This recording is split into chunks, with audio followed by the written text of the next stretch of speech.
રાજકોટના palace road પર આવેલ એક એપાર્ટમેન્ટમાં મોડી રાત્રે આગ લાગવાની ઘટના બની હતી।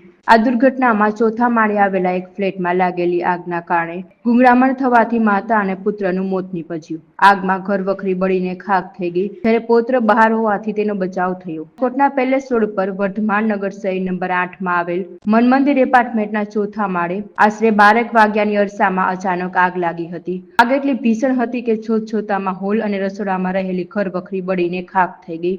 આગ લાગી ત્યારે રૂમમાં 92 વર્ષીય પ્રભાબેન ભગવાનજીભાઈ પૂજારા અને તેમના 62 વર્ષીય પુત્ર નરેન્દ્રભાઈ ભગવાનજીભાઈ પૂજારા સૂતા હતા। પ્રાથમિક તપાસ મુજબ બંનેને કોઈ ગંભીર ઈજા થઈ ન હતી, પરંતુ આગના ધુમાડાના કારણે શ્વાસ લેવામાં તકલીફ પડતા તેઓ બેભાન થઈ ગયા હતા। સારવાર માટે તાત્કાલિક સિવિલ હોસ્પિટલ ખાતે ખસેડવામાં આવ્યા, ત્યાં ફરજ પરના તબીબોએ તેમને મૃત જાહેર કર્યા। આ ઘટનાની જાણ થતાં જ ફાયર બ્રિગેડનો કાફલો ઘટના સ્થળે પહોંચ્યો હતો અને પાણીનો મારો ચલાવી આગ પર કાબુ મેળવ્યો હતો। પોલીસના જણાવ્યા અનુસાર પ્રાથમિક દ્રષ્ટિએ આગ લાગવાનું કારણ શોર્ટ સર્કિટ હોવાનું મનાઈ રહ્યું છે। જોકે આગનું ચોક્કસ કારણ જાણવા માટે FSLની મદદ લેવામાં આવી રહી છે।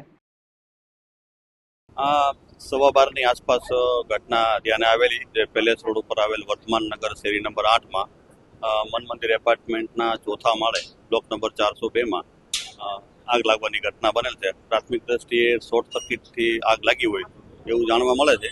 બાકી FSL રિપોર્ટમાં જે આવશે એનાથી ચોક્કસ આગનું કારણ ખબર પડશે। અને આ ઘરની અંદર પ્રભાબેન ભગવાનજીભાઈ પૂજારા, જેમની ઉંમર 92 વર્ષ છે, તથા એમના પુત્ર નરેન્દ્રભાઈ પૂજારા, જે 60-65 વર્ષની એમની ઉંમર છે, એ બંને રૂમની હોલથી અંદરની સાઈડના રૂમમાં હતા। તો એ લોકો સફોકેશનને લીધે એ લોકોને બર્ન ઇન્જરી નથી, પણ ધુમાડાને લીધે સફોકેશનથી બેભાન હાલતમાં હતા, જેમને એમ્બ્યુલન્સ મારફતે સિવિલ હોસ્પિટલમાં સારવાર અર્થે ખસેડેલ છે। અને હાલ આગ જે છે એ ફાયર ફાઈટર દ્વારા કાબૂમાં આવી ગઈ છે।